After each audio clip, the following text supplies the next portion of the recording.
right. Well, welcome. Thank you for joining us to Charlando, a new web series by the Chicago Latino Theater Alliance, where we talk with Latino theater artists about issues within the theater industry and themes that affect Latino theater. So today's topic is going to be activism in theater. This is a topic that I'm very passionate about, and I'm very excited that all of you are here to join me. It's like throwing a party and sending out an invite, and then everyone says yes. So I'm really excited. We're just gonna go around the room, have you all introduce yourselves. I'm gonna start with our hometown boy, Ricardo Gamboa. Do you want to kick off and introduce yourself? Yes, what's up? I'm Ricardo Gamboa. I'm a Mexican-American non-binary theater artist, working most legibly as a playwright, director, arts educator, but also as a creative placemaker, creating radically politicized work in the South Side of Chicago. Ooh. Hey. Yeah. All right, Ricardo, pass it on to someone. Oh, Paul, you're below me in my gallery view, so you take it. I'm Paul Flores. I'm a playwright, and a producer, and a professor of theater here in San Francisco, California.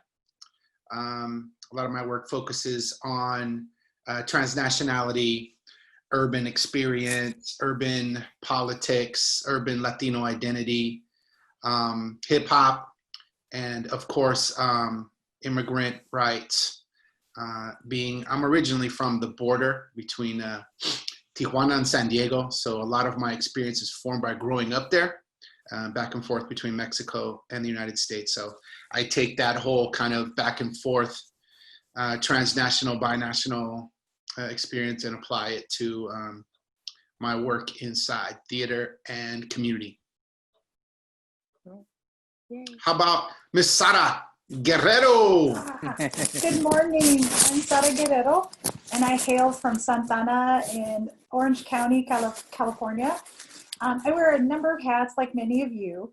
And thank you for including me in this conversation. I am a founding artistic director of Breath of Fire Latina Theater Ensemble, the only Latina culturally specific theater organization in Orange County. We are an incubating space for storytellers. When we launched, we were a producing theater company. We would work with a lot of playwrights all over the country, Latinx, to produce their stories and their plays, and a lot of the plays that definitely touch upon social justice issues without it being a pamphlet, and also not just having to display our traumas, but also just sort of like the normalcy of being a person, a Latinx. We continue to strive for the stories, but again, we're an incubating space where we work with community to professionals to go out to emerging playwrights to refine their work, because there's not a lot of places for writers to have the opportunity to do table work. Diana Bourbano is my literary director, and I have a beautiful team of ensemble members. And we never turn anyone away for the lack of funds, or if you're not a Latina.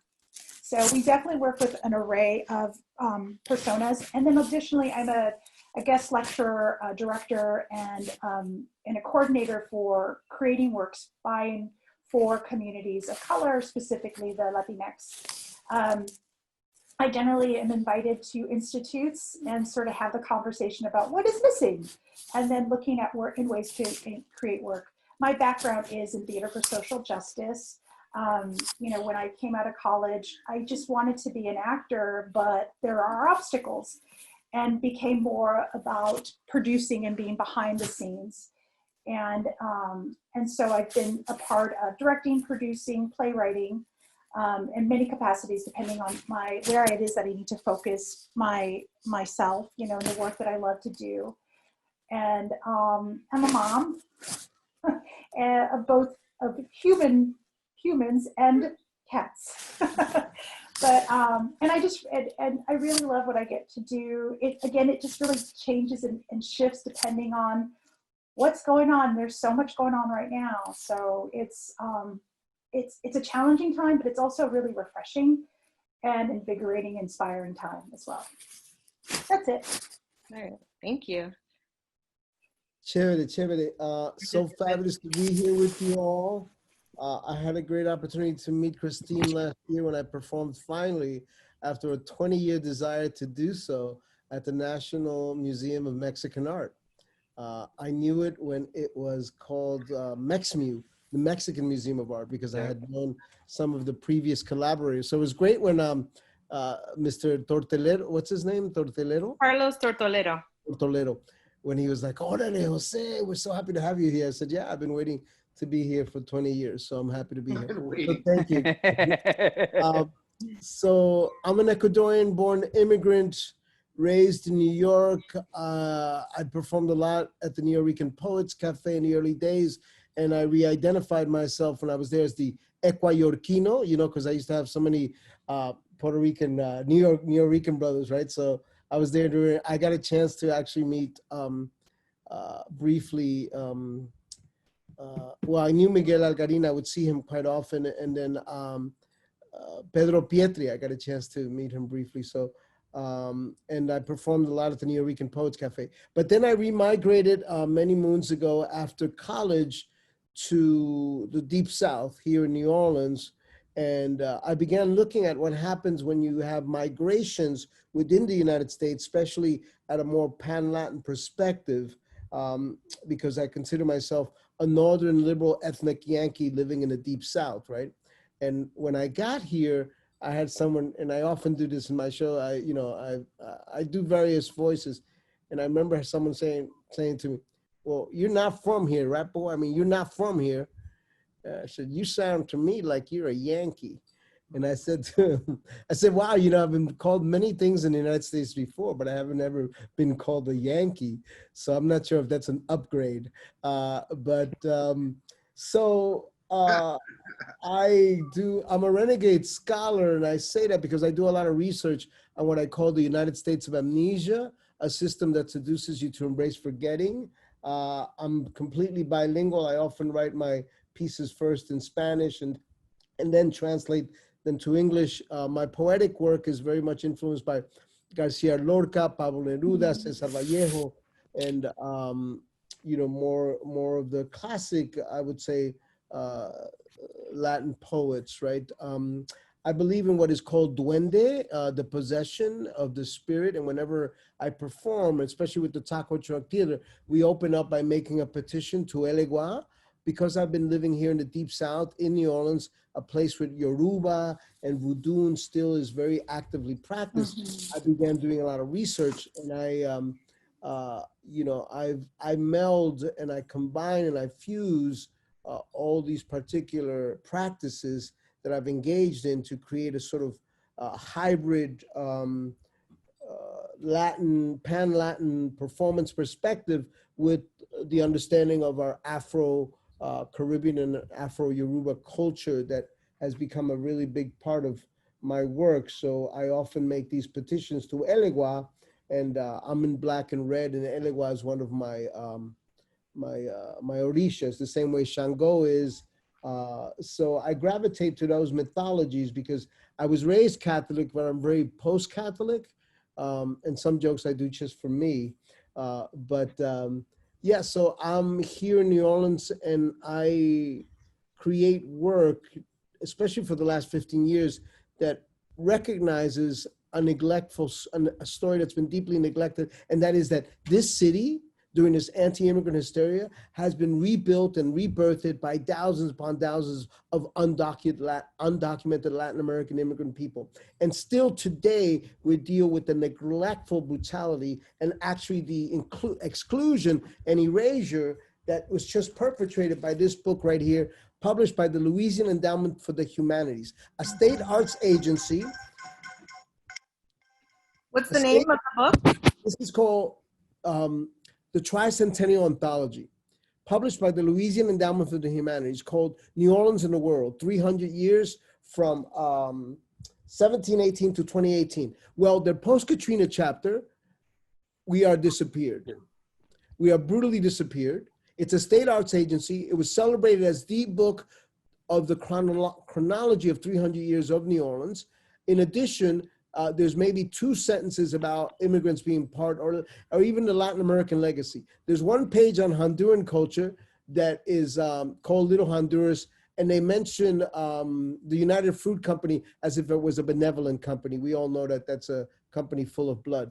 But so right now I'm in the process of holding them accountable, and it's about to make national news because this is a state arts agency, and no one here in the media questioned that reality, that they disappeared us. In a book that's in every library, I'm having it taken, I'm trying to get the schools of my two boys to get it out of their libraries. So this is a big challenge because when you have books like this, they actually have disappeared us.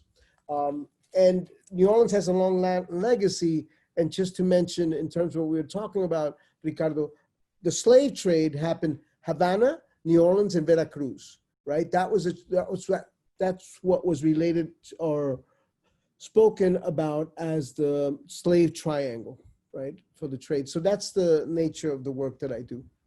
Okay, thank you, Jose. So you're all different backgrounds, like Jose, you're Ecuadorian, Ricardo, Mexican American, Sara, what's your background? You know what? I didn't identify. I'm so sorry. You know what? I am Chicana, descendant of Mexico, but also Uchili. My family from Gretna in Louisiana, and really a lot of families that came over during the Revolution, you know, and I've had family here before this was the United States. So it's a mix, but definitely sitting in the seat of Chicana, Latina, Mexican American. It's a laundry list. Okay, and and Paul, you are Cuban and Mexican, is that right? And Serbian too. Okay, and Serbian too. And you know, I realized I didn't even really introduce myself at the beginning. I was so big on getting the introduction out. So I am, Christine Perez, the Chicago Latino Theater Alliance. I am Mexican and Norwegian. So that's my mix. But I did not know you were Norwegian. Yes. She's and international. And indigenous Mexican. So so I have that mix. Very little Spanish, I found out, which was interesting. But yeah, Northern European, Southern European, little African, and well, we're all such hybrids, darling. Tama is a German name. So I'm part Quechua, born in Ecuador, right?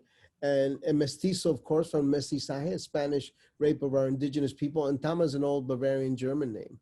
So in fact, the spectrum of color in my family is just wide. I have my aunts that are more on the German side, and I'm like I'm the darkest one, and not just philosophically speaking. So and I'm also a performance artist, you know. So. Right.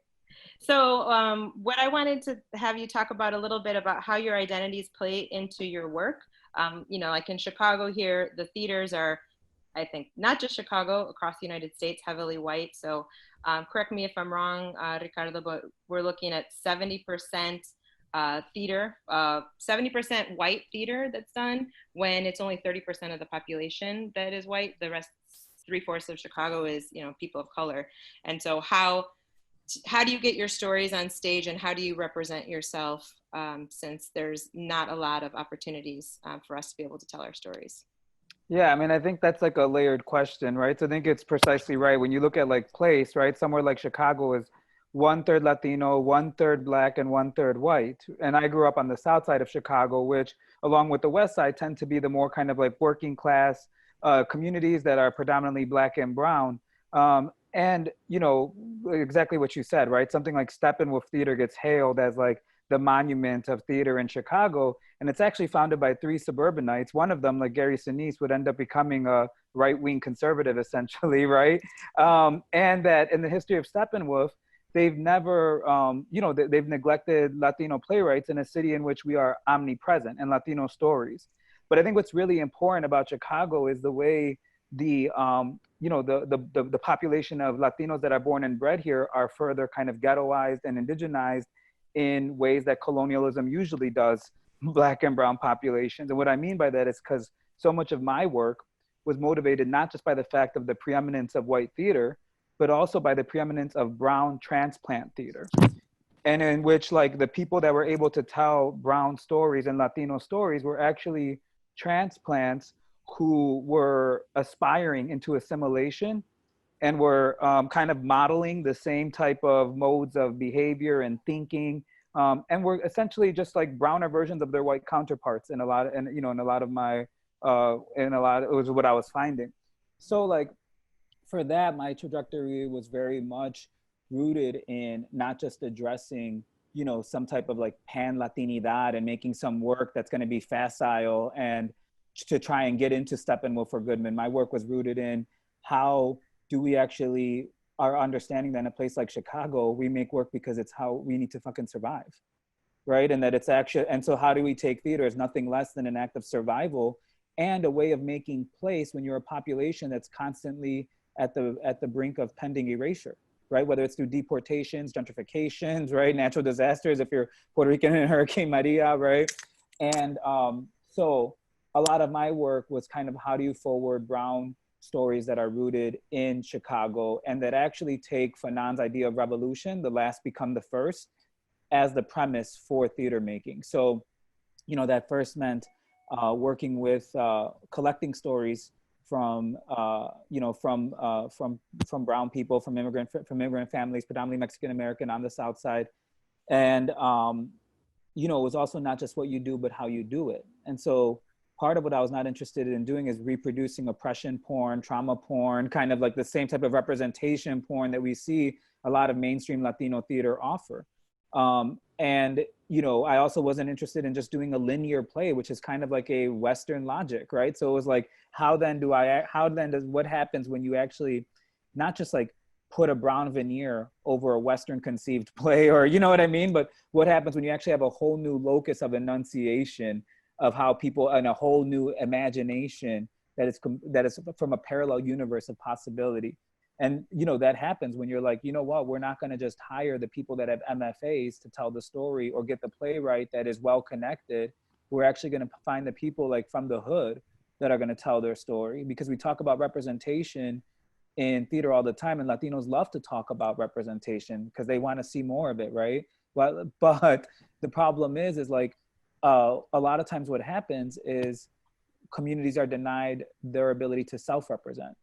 And so a lot of my work is like, hey, like we're actually here, we can self-represent. And so I guess that's really, you know, that's so much. And I think a big part of it as being a queer person, right, is like also, you know, speaks back to like queerness as a methodology, right? Like queer people, like the minute like I say like, yo, like I want to fuck you and you're a dude, right? Like that's already saying bodies are going to go the way they're not supposed to go. What is considered natural, I'm denaturalizing it. And so I think like the systems of power that we know, the idea that a place like Steppenwolf is great, the idea that, you know, the cohort of respectable artists that make up Teatro Vista, you know, is what is, you know, representative of Latino theater, you know, because they're legible as theater, you know, that's actually, we're going to denaturalize those ideas.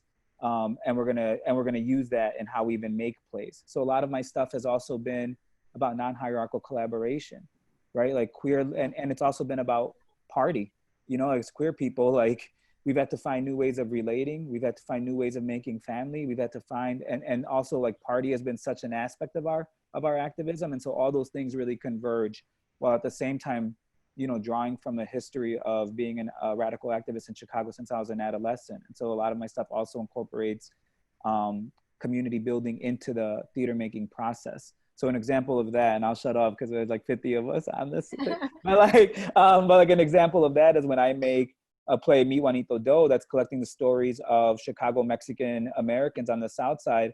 I'm not just going in and doing repeating anthropological interview methods, like, you know, ethnographic interviews that we know have a colonial genealogy to them, but I'm actually being like, nah, we're gonna have a drag bingo night, and queer brown people that show up, they'll be able to share coming out stories in stations that are there, or we're gonna have a karaoke night at the Hood Bar down the block, and when people request songs, the slips are actually gonna have space for them to give anecdotes or prompts on there. So like, you request the song that your grandmother got drunk to and cried it with, you know what I mean? And then like, you're able to like give the story. And so like, you know, these different ways of thinking about not just the stories that we tell or who gets to tell stories, you know, but also like how profoundly different the way we even conceive of, approach making theater and the production process that make theater can actually look at.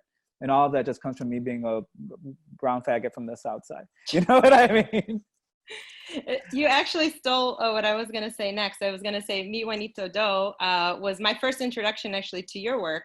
Mm-hmm. And I loved it. It was still one of my favorite shows to this day because, you know, as we know in Chicago, there's very little theater on the South and West Side. And, you know, on top of the theater that, you know, is theater for you know, people of color, BIPOC people. So I love the fact that you talk about how you like to have the anti-heroes, how, you know, you're talking about just everyday working class, because, you know, a lot of people like to write about someone who is a famous person and did something really amazing, but how it's just in their everyday lives, they're doing something radical and just living, surviving, you know, providing for their families. Like there is that one section where there's a father who takes his daughter to work with him. He's a janitor and she's sitting there doing her homework.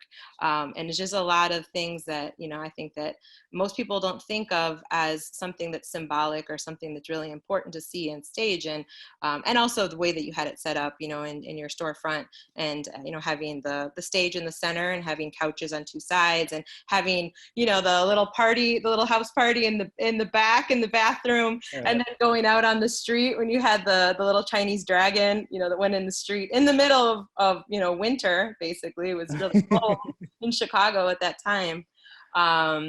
But yeah, that's, yeah, definitely, you know, I really appreciate, you know, you having that and devised work. Well, because it matters, right? It matters in the level of it changes desire. When I say, like, I'm going to make a play and we're not going to try and put it up at like Steppenwolf, instead we're going to renovate a storefront on the South Side and we're going to make it fucking free, right? Like, and because we're saying, like, art culture doesn't just have to happen on the north side of the city, which is predominantly wealthier and whiter. We're saying, right, like, where culture is also happening is here, and we are culturally credible, right? We are cultural credible creators. And so I think there's that aspect of it. And when we say, like, you know, the idea of like the stage is separate from the real world is actually a false binary, whether it's a playwright writing about their own real life experiences or real people come into the audience, right? And I think and so part of it was like, yeah, we're going to have a giant Chinese piñata puppet that's fashioned like a Chinese dragon run down the block in the middle of the hood in winter in Chicago, right? Like, and people would like honk or stuff like that. That was all, you know, kind of part of it. And I think you're right. A big part of my work is bucking up against respectability politics. I have no time to reiterate ideas of like good immigrants versus bad immigrants, or, you know what I mean? Like privileging homonormative queers that want to get married and, you know, adopt a baby as, you know, better than, you know, or more respectable or worthy than, you know, those of us that don't want to get married, like being hoes, you know what I'm saying? Like, and so I think like that's so, you know, that's so important, because ultimately then what we're bucking up is not just desire and how we orient what we want achievement to look like, but also like what does who we imagine as lovable, right? And and what ways of life can we embrace? And I think a society is stronger the more that it could hold. There's much difference as it can contain. Yeah, I don't know why I needed to editorialize on that, but I felt compelled. Yeah, thank you. Sara, I know you were saying that you had the first Latina company in Los Angeles, and that was actually my Orange County. Orange County, yes, I have to be specific. Which is and not a burn, or I'm sure I'm gonna get shade for saying this, but it's kind of like a mini Florida. Now Santa Ana is probably about 90% Latinx, and our city council is all Latino. Our mayor is Latino, but that doesn't necessarily mean that those people are always working for you, right? Because what Ricardo was touching upon is that the assimilation and that systematic racism or that colonialism, right, is there, and it just sort of like it's sort of just putting a brown face to it, right? But again, I love my community. Oh my God, I love my community.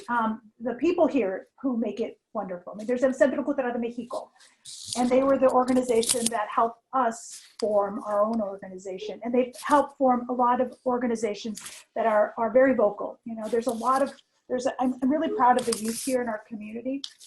But as far as starting a Latina theater company in Orange County, it's because I couldn't see myself, you know, I didn't have the tools, I didn't know how to articulate, but when I would go into the rooms for auditioning, there was just this like you know, the questions that were given to me, like, oh, you don't have an accent. How did you perfect that? Were you born here? And it was like, how do you ask those questions?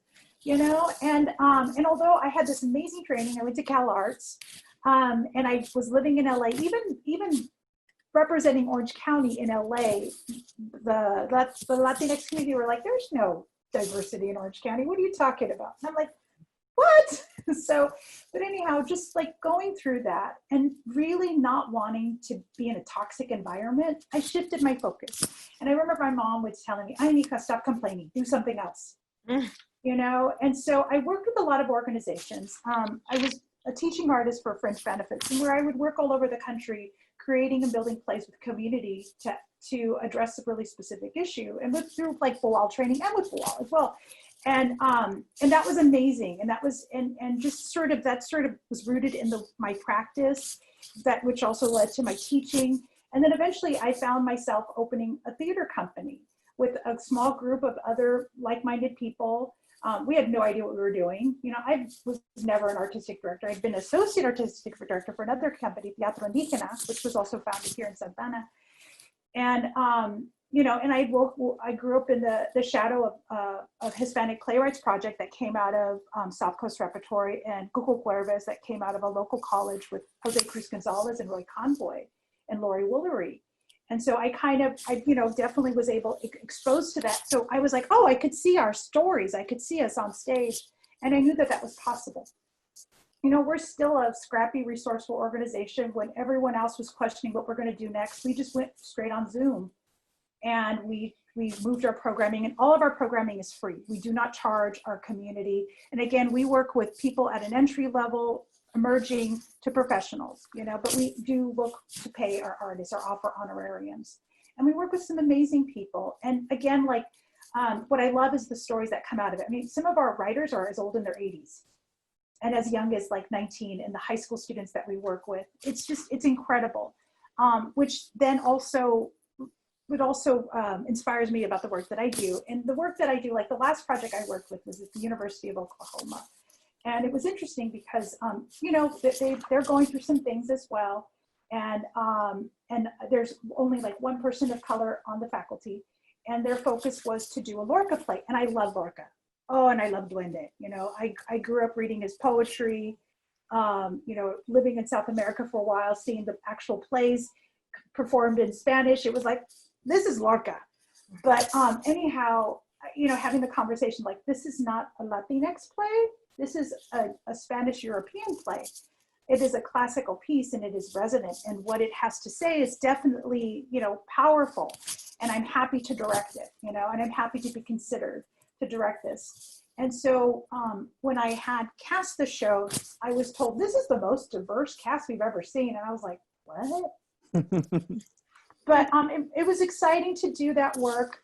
And again, Odorico Sarmiento, who is from Peru, is a longtime friend of mine. And we came together through Colorado and Creed.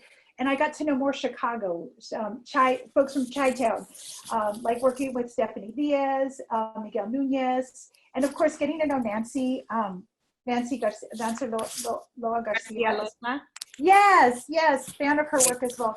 But anyhow, like my work kind of takes me a little bit of everywhere here in my community, and you know what? And I feel like also like I've been compliant in some ways. Like during this time, I'm looking at the ways in which I'm working. Like when Ricardo was talking about, like I'm doing those things, and I'm like, oh, I was responsible for those things. You know, working with these, why? No, serious, right? And I'm like, should I be on this conversation? But you know what? Like all I want is my community stories to be told.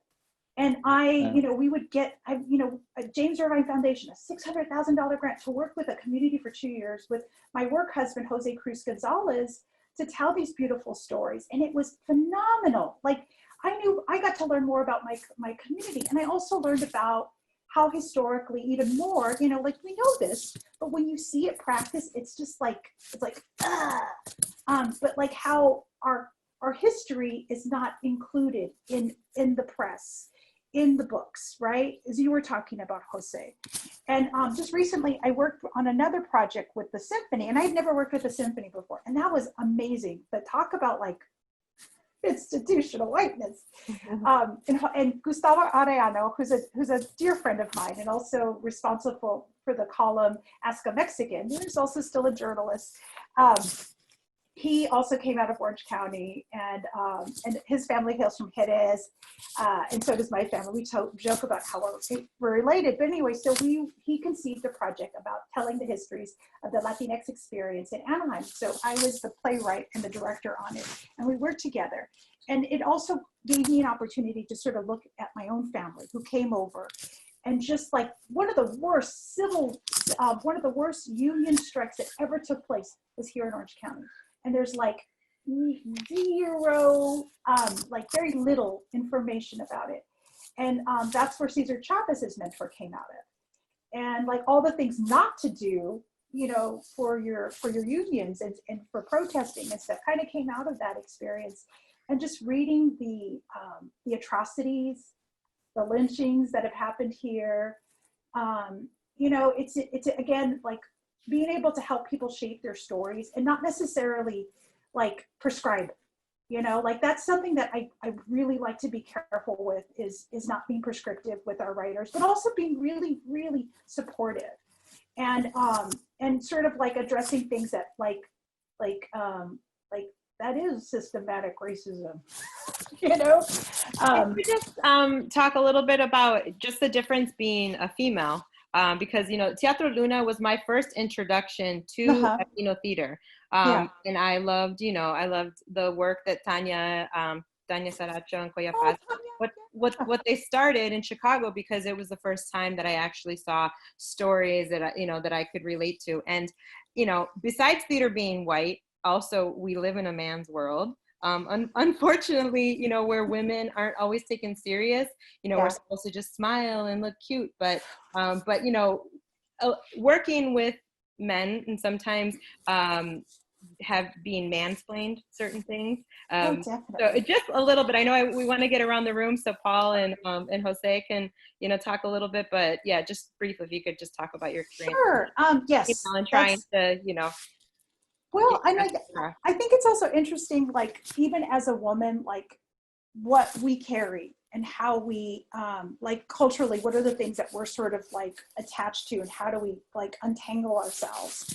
Like Diana Burbano and I constantly have these conversations about the work and like the narratives, like how female protagonists in general or female energy characters or characters that tend to be more passive, and deconstructing those things when we think about the practices and what we try to like have in our facilitation of our workshops.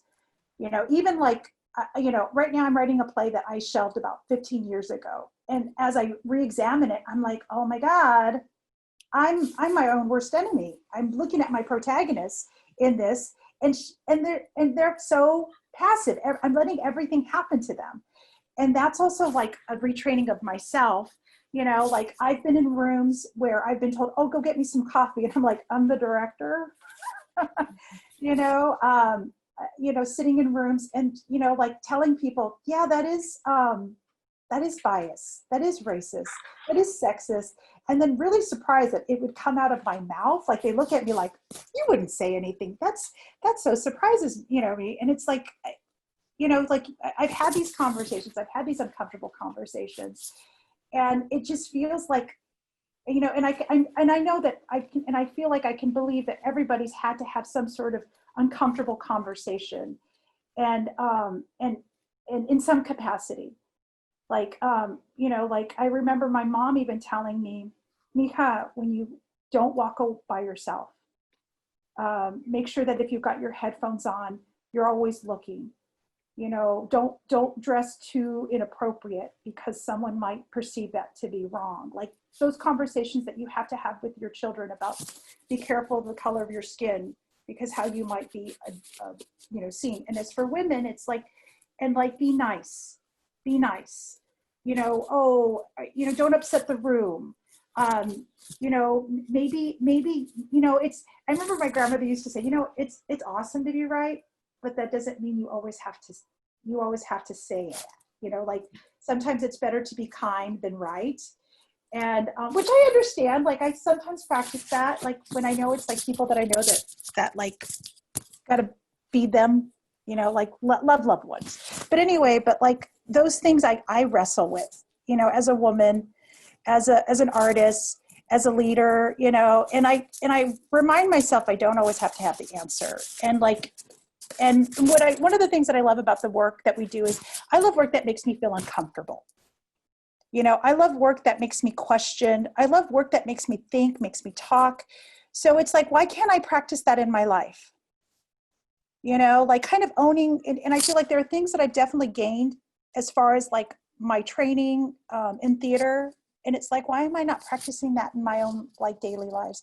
So in this time, I feel like everything that I've learned, I'm having to relearn, really take it apart and think about like best practices. Like, and you know, I do this often, but I feel like in this time, like, in order for me to really see change, I've got to practice that. I've got to be accountable. And so, and again, like being a woman, being a person of color, you know, being aware of the younger voices that are coming up and rising, and letting them speak, letting them have the platform, right? So, does that answer your question? Talking about younger voices, I want to play a clip. I decided my clip that I wanted to play of Paul's, one of Paul's plays. I decided to pick from the I Am Alex Nieto. It's the one where you have the girl who's the monologue, the spoken word. So I am going to attempt to share this. Let me see. She's performing the voice of the mother who loses Alex Nieto. Yeah, so I'm going to play it, and then you can talk a little bit about it after I play it. So, all right, can you all see it? Okay, all right. Say brutality, your response is justifiable. We live in a world where our lives can be deniable. Lately, have you heard the police can kill and get away? Thousands of lives that will never see a new day. Why is it that my brother can't sit outside our house without being brutally arrested? I wish there would be justice so all this brutality can once and for all stop. Everybody back up! Don't shoot! I want to live! Don't shoot!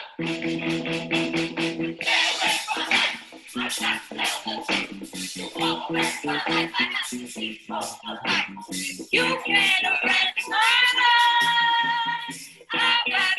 All right. Trying to stop it.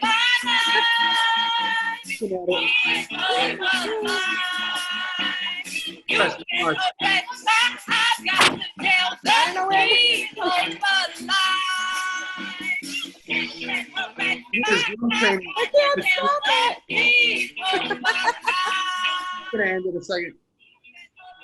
Hold on 1 second. I can't find the Close the window. browser to stop it. It's like the browser is gone. Espérame. All right. That was super awkward that that browser just went missing. All right. So I'm gonna have to edit that out. All right, Paul. So you can talk a little bit about I Am Alex Nieto. I thought you were going to play Melissa's monologue where she talks about the part where she plays the mother of Alex Nieto, but you played the end. Yeah, I just played that one because I think it ties in a lot to what's going on right now with, you know, the current movement. So I think some of the clips that I chose to play today have a lot of the police brutality and things that we're dealing with in our new, you know, in our current social movement. Yeah, I think it's unavoidable. So in March 2014, Alex Nieto, local Chicano, born and raised here in San Francisco's Mission District, was eating a burrito before work wearing his red security jacket and black pants. He was gonna go work at a Rock en Español club as a bouncer, and somebody with a tech worker with a dog that was off a leash basically attacked him. He pulled out his taser that he was licensed to use as a security guard and told the tech dude to get his dog off him or he was going to tase the dog. Somebody far away saw Alex with the taser, pointed at the dog, called the police. 3 minutes later, 4 police officers came and shot 59 bullets into Alex Nieto. That story became a rallying cry in 2014, which was the same year of Ferguson. But this happened in March, and Ferguson was that summer. We, as a community, gathered a lot of different people in the neighborhood, you know, majority brown folks, because that's who we are in this neighborhood. But then as that year unfolded, a lot of folks were being killed. And then the Justice for Alex Nieto movement connected with Mario Woods, who was another young man, a black man murdered here in San Francisco in the Bayview, which is the black neighborhood in San Francisco. And so we naturally brought those together. In 2015, the next year, several organizations asked me if I would basically do a docutheater piece around the death of Alex Nieto and how it was affecting young people. So young people in the neighborhood were becoming active. They were walking out of school. They were protesting police. And so folks wanted some sort of, the local art orgs wanted some sort of narrative attached to the movement. So Loco Bloco, who's a local music and dance organization that works with young people to keep in the mission. It started as like a violence prevention program.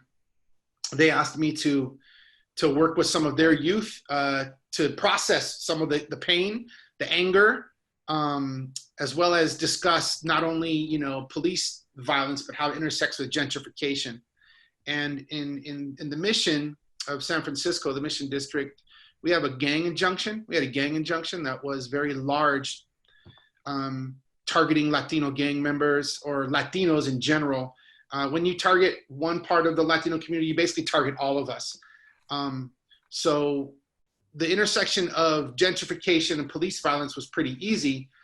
Police came in, implemented this gang injunction back in the 2000s, which right around that time crossed over into people getting evicted from their homes, white people moving in, more police presence, less Latinos, more police killing, less Latinos. And a lot of kids were pissed. You know, people were mad that this was going on and City Hall didn't seem to do anything about it. And I was able to gather not only young people to testify what they felt was going on, how they were getting gentrified, moved out of the neighborhood, but I also got to work with the Nieto family. So they brought me in. We got to do several circles with them, young people asking them questions. The Nietos are Mexican immigrants. They didn't speak English. So telling the story of the Alex Nieto murder while the civil case was going on was really powerful, because we kept finding new things every day while we were, like, you know, researching this play, interviewing people in the community, taking down testimonies. The Nietos had a legal case against the San Francisco Police Department and San Francisco, a federal civil rights case. They were arguing that the police denied them civil rights to take care of their son. The murder was covered up by City Hall. The DA, the mayor, even the medical examiner, and the person who did the autopsy, all of them were trying to protect these really murderous police officers. And the case was going on while we were developing it. And no one had been able to kind of surface a witness to actually what happened. One guy finally came forward. There's a black dude, a Caribbean immigrant, He's a brother who sings in a reggae band here. He said he saw the murder. He saw the police kill Alex Nieto, and his testimony was that Alex's hands were actually in his pockets when the police fired on him. The police said that Alex raised the taser at them like a gun. That was a big debate whether or not did he really try to fire a taser at 4 police officers with their guns drawn. This guy who said he saw it was also a Black immigrant who was undocumented also. So he was afraid to testify the whole time. They finally got him to testify despite all the threats that the police put on him. And what ended up happening was they destroyed his character on the stand because he was alcoholic. And he basically it was really sad. We got to watch the whole case. We were there every day. And, you know, his testimony was basically thrown out because they said that since he had a history of drunkenness, that he couldn't be reliable. Nevertheless, that guy actually saw it. We all believed what he said. We wrote that we wrote the actual trial into the play as it was happening.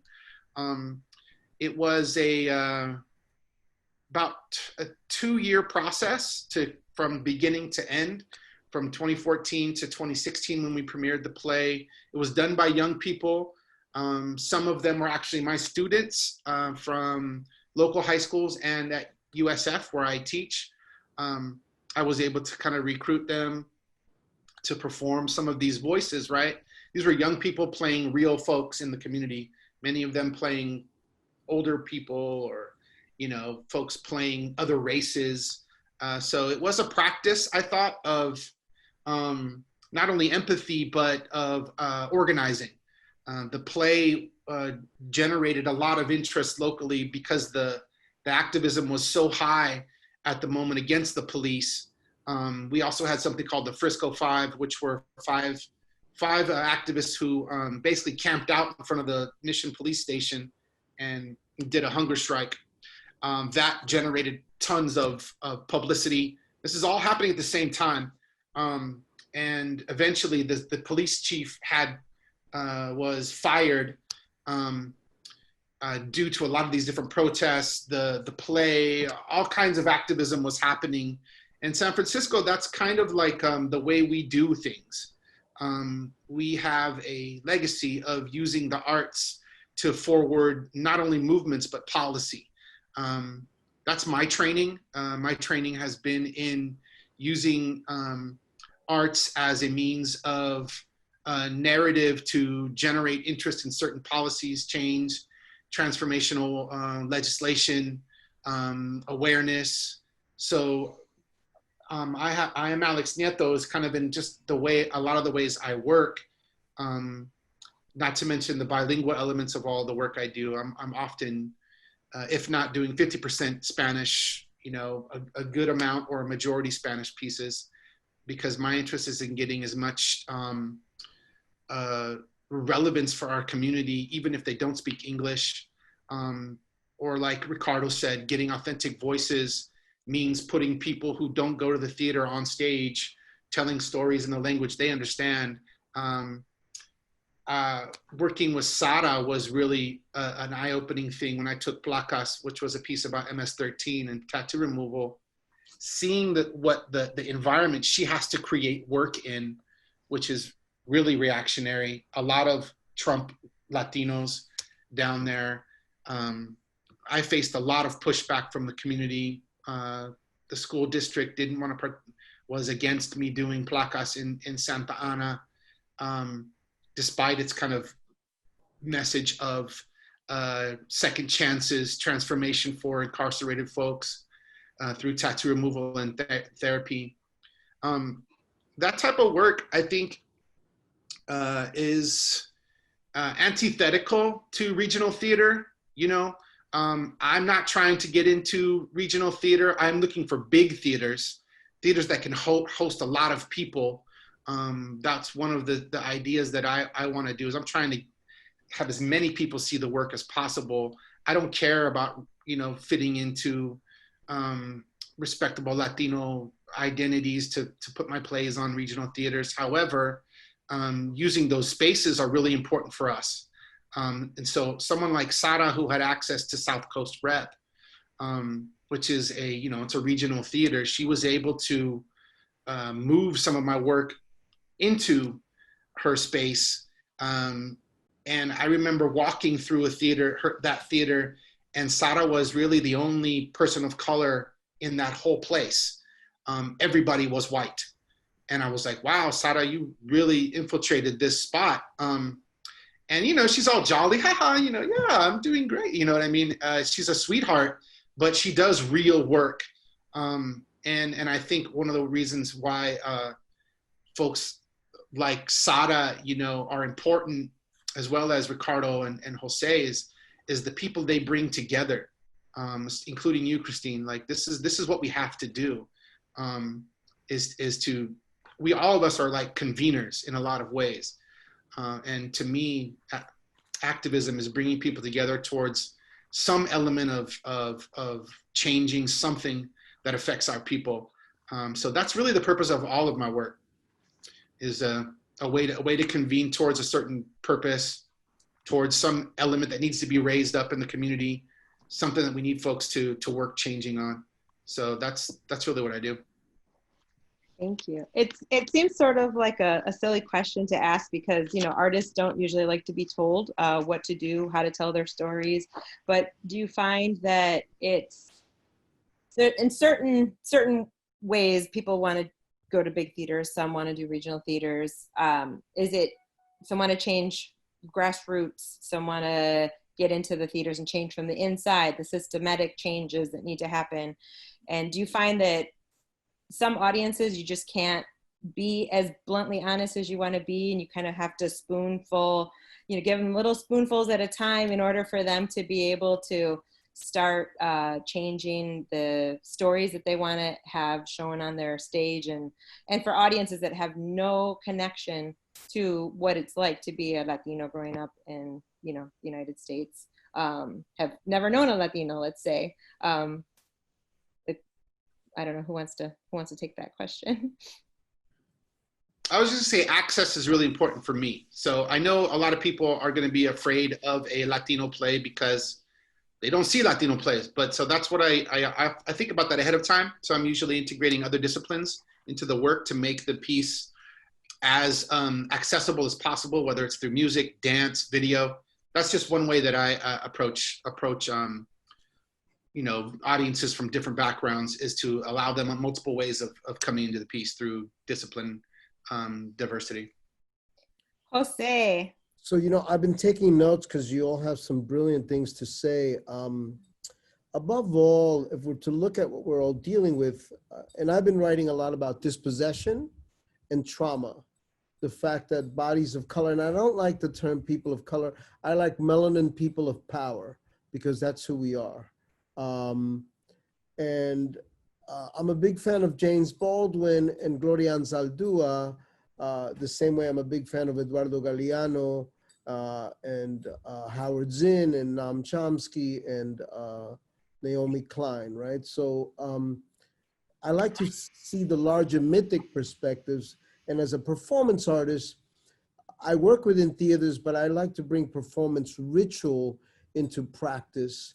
And for example, the Taco Truck Theater, I just wrote an essay about it that's going to be published in HowlRound Journal, because like my performance mentor, Guillermo Gomez Peña, I believe that we need to write about our work. So I do that. And in the Taco Truck Theater, inspired by Luis Valdez and Teatro Campesino, and also another project called La Ruta up in New York, it centers Black Lives Matter, no human being is illegal. So I bring together a diverse group of people, and I've been doing this for quite some time, creating coalitions and outside of my solo performance work, ensemble practices where Black and brown lives explore the parallel dehumanization.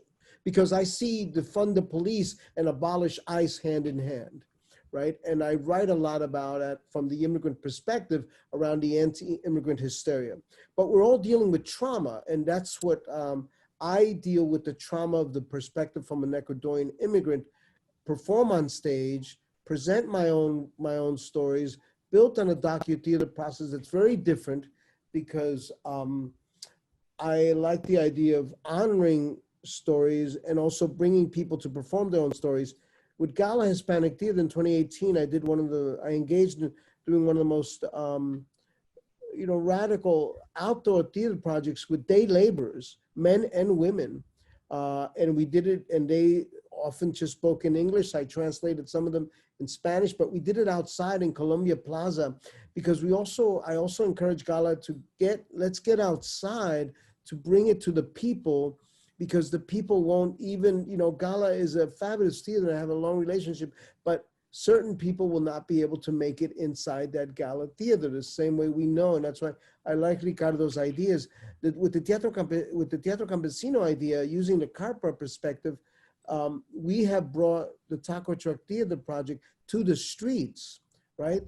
And all kinds of people get a chance to see it, because literally we have a truck, we pull the stage out, we perform it, and it's a diverse audience with, and all the day laborers know here that they need to show up. And yes, when we do charge, they're modest fees, but all the day laborers know that all they need to do is say that they're part of the Congreso and the day laborers, and they come in gratis, right?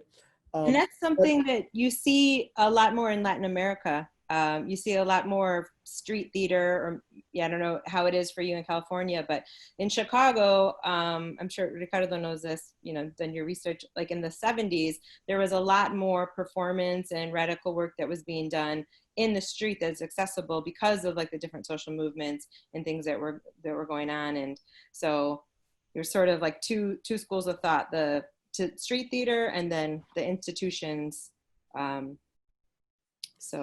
Right, within the Eurocentric white art world, we have to eventually be sort of sanctioned by those European centers that say, wow, yeah, you deserve this award, you deserve that award.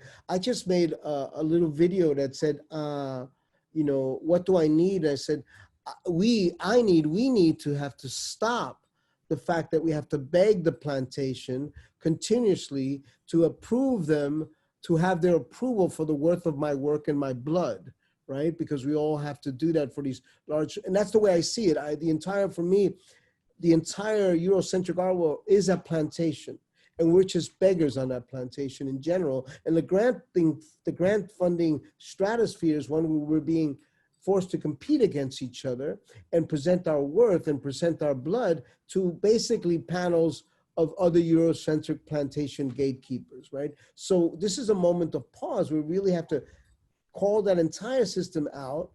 I'm a big believer in the epic change that is hopefully gonna come, but we can't deny that the power structure is deeply embedded and benefiting. So Steppenwolf, it's tragic. Maybe if they even do fences, or they do August Wilson on a cold February day, right? Or maybe they'll do Machado or something, Right. For Hispanic, month or something. But it's all tokenism, right? Because we're not there.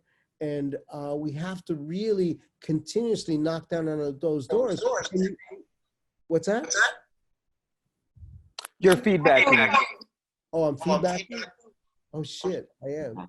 Hey, can I, while you fix that little tech glitch, can I play one of the links that you sent me? I'm gonna attempt again. Hopefully I don't have the same problem where I can't stop it. I queued up the Can I Get a Witness, your pandemic immigrant poem, just the beginning of that. Is it okay if I play that now? Okay. All right, I'm gonna share my screen.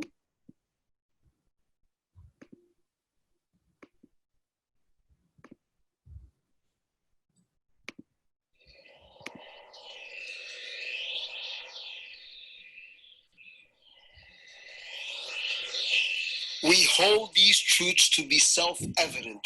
How many poems to free the imprisoned? We hold these truths to be self-evident. How many poems to fight an invisible virus? We hold these truths to be self-evident. How many poems for immigrants dying, detained in crowded captivity of COVID-19 were Louisiana prison towns, Jenna, Pine Prairie, LaSalle, drive an economy of squalid conditions and ICE agents killed with unchecked impunity. Can I get a witness? We hold these truths to be self-evident.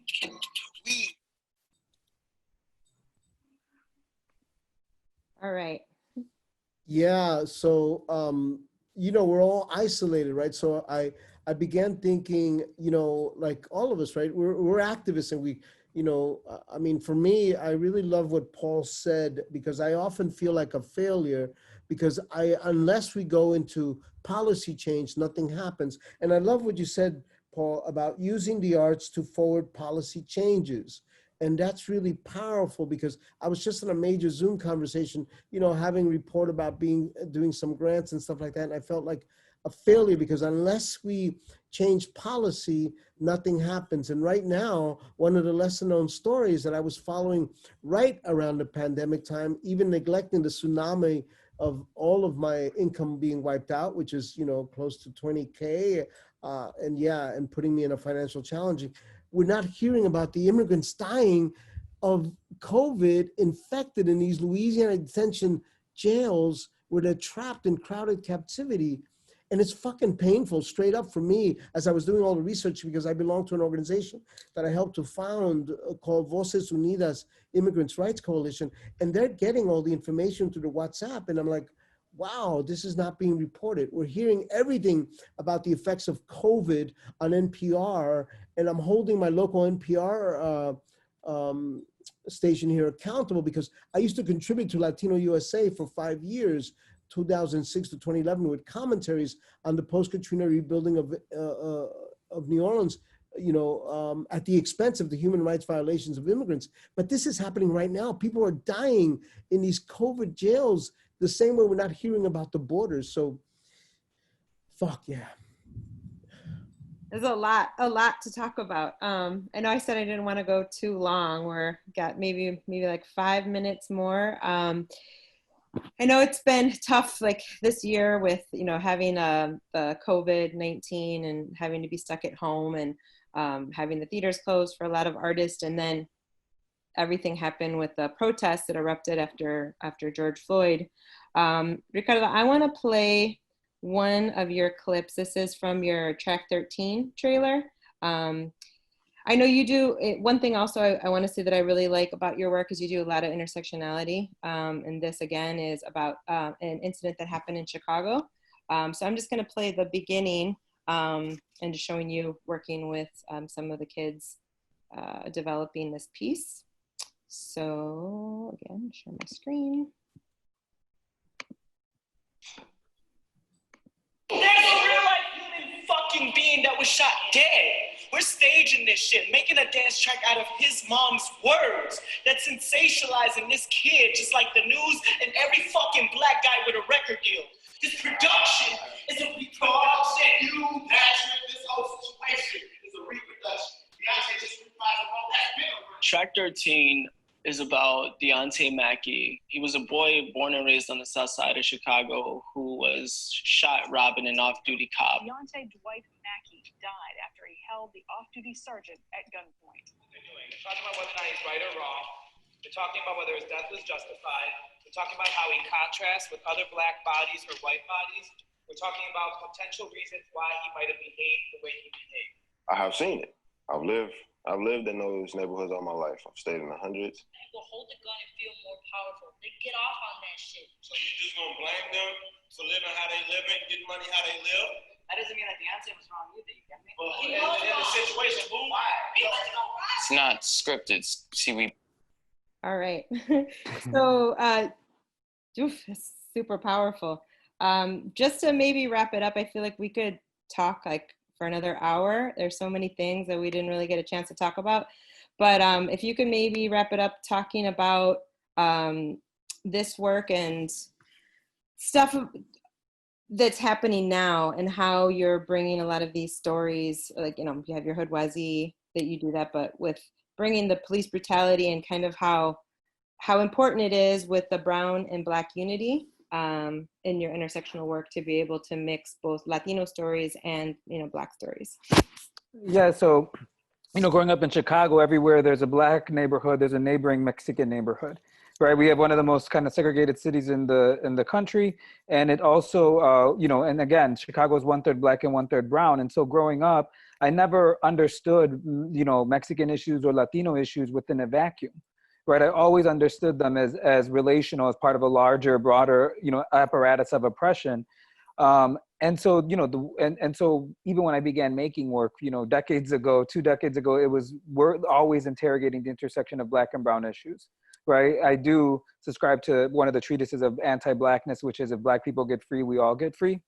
And so, you know, how then do we kind of, you know, bring that into the work? And I think that's a very distinct U.S., you know, city kid perspective, you know, because of it growing up with those neighboring populations. So Track 13 is a piece that came out of when a 16-year-old boy was shot trying to rob an off-duty Cook County police officer. And the young people in that video were a Black and brown cast of youth that I've been working for, you know, now I've known them since they're 12 and 14. They're in their early 20s now. When I got into my doctorate program at NYU, a handful of them came with me on full scholarship to Tisch. So we're kind of like a, you know, a family. But they had made a play that critiqued Rahm Emanuel before this. And that play was censored and banned by the city. We put it on anyway. It sold out for 6 weeks. But it was kind of, you know, what's so interesting is this work, and then during that, we made Track 13 during that, because during that play, during the run of that play, is when that officer killed this 16-year-old boy. And so these teens, they were kind of sick of doing plays where they had to get up and talk about what their stories were, that they felt that they were always being asked in kind of youth programs. And of course, the story had to be a story of oppression. So we were doing a non-physical, a non-language play that was only rooted, going to be in physical movement. And we had a repetitive gesture in which one of the young people dies repeatedly reenacting the death, being shot the way Deontay Mackey was shot by the police officer, by the off-duty Cook County sheriff. And when I was like, all right, guys, let's do that again, he stood up, and I'm going to cry, and I stood up and screamed, I'm sick of dying. And it was one of the most kind of, and then like literally the rehearsal broke and the play broke. And we just had, you know, our student, we broke down into an argument, you know, essentially the ensemble did, where they were kind of teasing out, you know, they weren't just critiquing each other or theater, but they were critiquing activism and, you know, and social movements and things like that, and the failures of them. And so it became, that's really how that play was built. So I just wanted to give that context. You edit any of that out, you know, Christine, during this. But yeah, it's hard. But just in case, I wanted to, you know, just to clarify. But so like, you know, doing work at that intersection is really important to me, but also it's been very lonely, right? Talking about police brutality, you know, today is very different than it was talking about it 8 years ago. You know, the amount of pushback that I received or that my ensemble received, you know, and the amount of threats of racial violence that we received for making this type of work. I mean, the city censored and banned a kids play, right? Like that could set teens from talking about the issues that they were affected, that were affected by them. So I think what's really exciting about Latinidad is that, like, and being Latino is that, like, the reality is that, you know, it's we always talk about it in numbers, that being Latino is a sleeping giant, being like, you know what I mean? Like that this is a population that can do all this transformation. But I think what's actually exciting about Latinidad is that the way it is can be a container for difference, and that embraces difference. And so even, you know, so often when we say Latino, it's this idea that all these people from these 26 different countries and that come from these immigrant populations are just the same. And we all like flan and fiestas and, you know what I mean? Like this type of shit. But really what's exciting is the fact is that all these people from these 26 different countries are so different.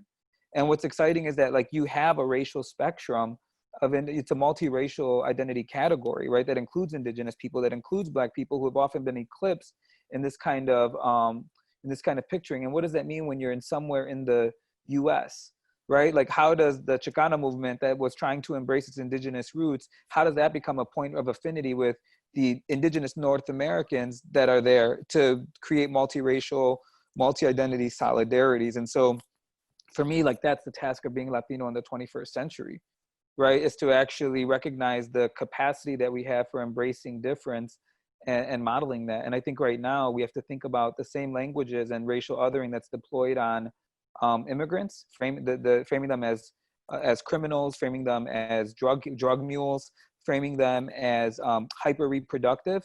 Those are actually, echo the war on crime, the war on drugs, and stereotypes of the welfare mother that were all stereotypes that were, and discourses that were deployed on Black people. And so like when we, actually when we engage those realities, we need to also be engaging the way the other oppressed peoples that we've been against. The idea that we're the savage others, that Mexican immigrants, and we know that when Trump says he's racist, so he just says Mexican immigrants, but we know it's applied to Central American and South American immigrants too. But when the idea that we are savage others beyond the borders of civilization is a remix of the discourse that was deployed according to indigenous people from settlers. And so again, right, like how like Latino issues and what it means to be Latino actually means being accountable. It's an exciting opportunity to be accountable and to really interrogate how this identity category intersects with all these other things and becomes the way in which we can foster mutual understanding through recognizing cultural particularity, right? Like for me, and I think that is kind of exciting stuff. And the imperative of like, I think what's really important about our work is that everyone's like, how do we get Latinos in the seats? Well, one, like, I do a play, Real Life Adventures de Jimenez Rosas, in a park and 300 people show up in the shadow of Cook County Jail in a neighborhood where people don't go to theater, right? Like, and so I think what it points to is like, it's also about how do we get theater to the people? Because the reality is we always think of our inheritance of theater, especially when we adhere to Western theater, is like, oh, theater is going to be a supplement to social movements, right? Art's going to be a supplement to social movements. But the reality is, even when you think about the Black Panther Party, like their first office was in a theater, right? Like they actually deployed high stakes theatrics in their activism, singing in the civil rights movement, muralismo in the Chicano movement. Like art has been at the center of the movement. And so I think what's exciting to me is like Latino, Latina, Latinx theater makers, we should really take up that call right now of making, because it was a false binary to think that it's theater or activism. And it was the most pacifying thing and made our work passive. And so like, you know what I mean? Like actually now we get to be like, no, like we're here and we're gonna fuck shit up. And that's kind of how I operate. Yeah, and just to let you know, totally fabulous. Just to let you know, for example, the Fugitive Slave Act inspired all the anti-immigrant laws. The Fugitive Slave Act says, 1793, if you supported, abetted, held the hand of a runaway slave towards their freedom, gave them housing, fed them, you would be criminalized and penalized to the full extent of the law. SB 1070, with Jan Brewer trying to make her fame in the Republican Party, as a woman hater, with that particular law says the same thing. There's no human being is illegal, but if you hold the hand, support, drive to church of a so-called illegal alien, house them in any fashion, you could be criminalized and penalized to the full extent of the law. So it's a remix of these odious laws continuously, right? And that's what we're having to actually do, is really look at how we need to move away from the colonization strategies that have always been there to keep us. Because absolutely, the people are the theater, right? It's not separate. And activism Man, I feel like we just barely scratched the surface. There's so much more that we can talk about. Before we sign off, if you guys could just all go around and just say how we can find out about your work. People can contact you and find out about your work. So I'll have you start, Jose, and then if you could pass it on. Yes, Torres Tama, TORRESTAMA.com, TorresTama.com. Okay. Paul? Website, paulsflores.art. Okay, thank you. Sara? TeatroGuerrero.com and also breathoffiretheater.org. And I hope we all stay in contact. And Ricardo, how can people find your work? They can follow me on Facebook or Instagram, Ricardo Gamboa on Facebook, Ricardo Gamboa 3000 on Instagram. Oh no, it's Isolated Papi 3000. I changed it for the COVID season. And then also I host a weekly show right now during the pandemic. It's called The Hood Wazi. It's a live streamed news show and podcast that disseminates Black optic and political perspectives on culture, radically political perspectives on culture and politics. And so every Wednesday at 7:30 we have a show, and we bring in activists from across Chicago and across the country to kind of talk about the pandemic and revolution right now, and how we never want to go back to a normal that let some of us die again. So that's that. And that you can look at that at the Hood Wazi, also on Facebook. We have a website, thehoodwazi.com. And you can follow my more traditional theater work with Free Street Theater at freestreettheater.org. Free Street Theater. Wow. Yeah, Free Street. Free Street, brother. I knew one of the founders way back. His name Patrick was Henry? No, Magnum. Wasn't there a guy named Magnum or something? Probably, yeah. Yeah, because they were trying to bring me to Free Street Theater. For about 20 years, I did youth performance project with Black and Brown youth to empower them through hip hop and performance. Yeah, so Free Street Theater, wow. That's fabulous. It's been an honor to be on this with all of you all. It's just fabulous. Yes, it's been great to have all of you here. And so we are going to post this on CLATA's Facebook page, have the link. And just want to thank you so much for taking your time to be with us and share all your insight. Thanks, you. everybody. All right. Thank you. It's nice meeting you all. Dios, chévere. Stop the recording. Stay safe and sane.